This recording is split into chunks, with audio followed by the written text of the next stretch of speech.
Hello, I'm Larry Murphy, sitting here in my swing on my back porch in Kingsport, Tennessee. Sitting here with an easy state of mind. I'm mellow, content, satisfied.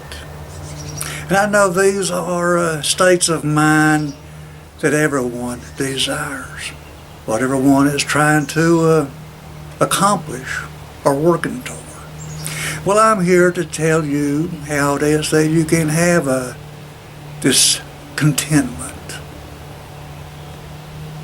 What it was that the Apostle Paul was referring to when he explained to the church in Philippi. I have learned this secret, he says, of being content in any and every situation. Says, I know what it's like to be well fed and hungry. I know what it's like to have plenty and to have needs. But in all these situations, he's learned how to be content, to be mellow in all situations. I'm going to let you in on his secret. And I think the best way for me to get it across is through a story.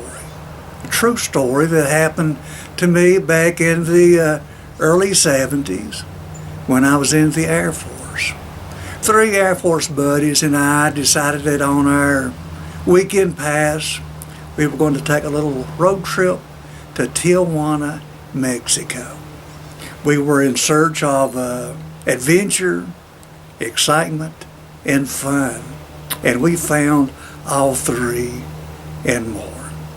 Eventually, though, the weekend's coming to a close and it's time for us to cross the border back into the good old USA. We're there in line, I'm maybe 10th or so in line, back a ways. But I noticed that I have caught the attention of one of the border guards on the Mexican side. He's probably noticed my left eye that is swollen, almost shut, and he thinks I look a little suspicious, no doubt. So he walks over to one of his, fellow guards, and they begin discussing me. I know it's me they are discussing because from time to time they glance in my direction and then go back to their discussion. Eventually they come to a consensus and they begin walking back in my direction. I panic. I panic for a good cause. Here I am crossing a border and I am carrying contraband, illegal drugs. Not proud of it, but that was the situation. And I reach into my pocket real quick and grab what is just a little small personal stash. I'm not smuggling, like a large quantity of drugs across the border. But I have enough in my pocket to get me in trouble and probably get me a little time in the Tijuana jail. Well, my first instinct is to throw it, to discard it, get rid of it before they get there. But I realize that it's not going to happen because they are not taking their eyes off of me, because they probably suspect that if someone is carrying something, they are going to throw it away if they see them coming. So I just had to keep it in my hand. They get back there, one grabs me on the left arm, the other by the right arm, and they escort me to the front of the line, but then we break the line and walk in to their headquarters there at the border. Inside the door is a counter, and they tell me to lean against it in a spread eagle. And this I do, put my arms up on hands up on the counter and spread my legs back, and when one of them begins frisking me. Well, the other has observed how well I did it and makes the remark that, Senor, you did that very good. I guess you have done this before. I'm thinking, oh no, Now they think I'm a career, criminal. So I come back with the retort, I watch a lot of TV. That's all I could, think of in response. Well, they don't find anything on me with a search, on my clothing and, through my clothing. So they escort me around the counter and on in back to a room, and we enter in there and they shut the door, and I find now 3 more guards that have been awaiting my arrival. They tell me to strip, and that I begin doing. As I take off my shirt, they search it. Take off my pants, they search it. And I'm standing there in my Fruit of Looms, and being a little modest, a little shy, I'm reluctant to just go butt naked. But they tell me that they mean to strip all the way. And reluctantly, this I do, a bit embarrassing. And now they search me thoroughly. Cavities I didn't even know that I had. By the time they're through with me, I'm sure that I have no cavities in my teeth. If there had been, they would have noted them. I'm sure I have no suspicious moles or anything like that on my skin. They searched each and every inch of my skin. And I'm quite confident that I don't have any polyps in my colon. They still don't find anything. They're quite disappointed. They thought they had hit on a winner. You're thinking, well, what about the drugs you had in your hand?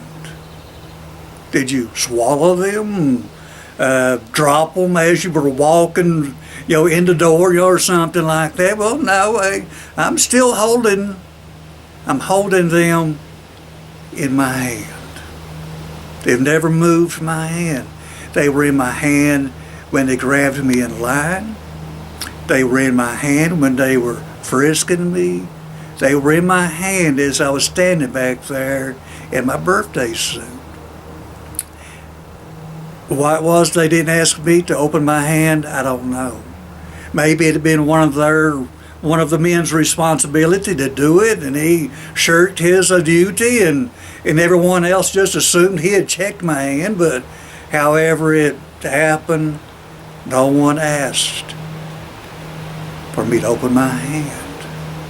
My question is, how many of us are just as guilty as those border guards of overlooking something that obvious, just right there in our hands? And I'm not talking about contraband or any illegal substances or anything like that. I'm talking about how it is that God has placed in our hands all that we need to be content, to be satisfied in this life, to have a mellow disposition. But we overlook it. We overlook it as we look on out past our hands, and we're looking out there. It's like our hands in our way, and we're having to look around what God has given us for what we think that we need. Why? Why do we do this? It's because of greed, envy, jealousy. These 3 things kick in, and, they are conditions of discontentment. That's what a greedy person is. That's what greed is. It's discontent with what we have and a desire to have more. Envy is a discontent with what we have and a desire to what our neighbor has. So as long as these are in our lives, part of our psyche, we're never going to be content, just by there being states of discontentment. So the secret to knowing contentment and satisfaction and being mellow is to get rid of these. to rid these conditions out of our life, to get rid of them, as one would desire to get rid of a virus that was in their body. And we rid our lives of these. And then, like the Apostle Paul, we can say that we know the secret to contentment, that we have learned how to be content with and without, hungry, well-fed, that our physical state of affairs really doesn't have that much of an impact on what is in our hearts and in our minds. I hope and pray that you will pray to God, asking Him to rid these desires, these states of discontentment from your life, so that you can finally be at ease. Because to work at satisfying greed will never happen. There will never be a day when you have earned enough money or acquired enough, whatever it is that you think would make you happy. There's never that day that the greedy person comes to the point that they say, that's it. That is the one last dollar that I needed. You know, from now on, I can relax. I've got enough. I've got all I need. From now on, I'm going to just enjoy what I have. That day never comes. But you now know the secret to contentment. A mellow state of mind. Enjoy it. It's part of the kingdom of heaven.